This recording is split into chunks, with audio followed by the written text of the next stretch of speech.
Am I wrong for telling my dad there will be no making up for missing my high school graduation? I'm finishing high school at the end of this month. A couple of nights ago, my dad dropped a bomb on me. His stepdaughter has an award ceremony in another state on the same day, and she really wants him there. He told me there was no way to attend both, and since his wife and their kids together would be going, he felt he had to be there too. I still live with him, though not for much longer. He promised we'd celebrate later and that he'd make it up to me. My mom passed away when I was 7, and my dad remarried when I was around 11 or 12. It's been years now.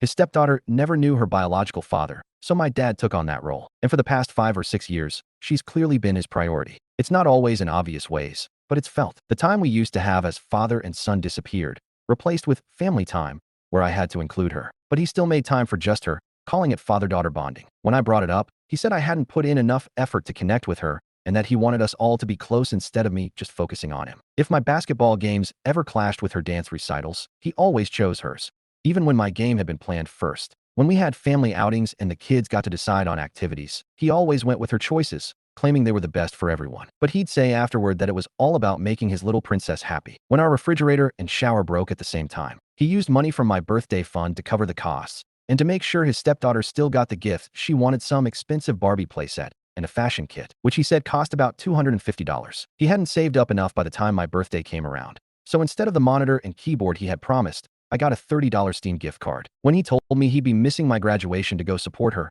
I told him there was no making up for that.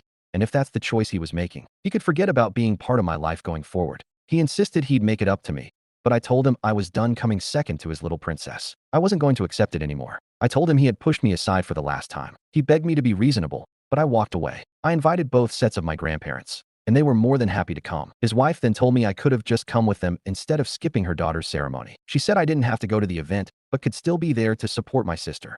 I told her that her daughter isn't my sister and that I was done supporting their family. I'd be out of their lives soon anyway. She called me selfish and said I was trying to take a father away from her daughter.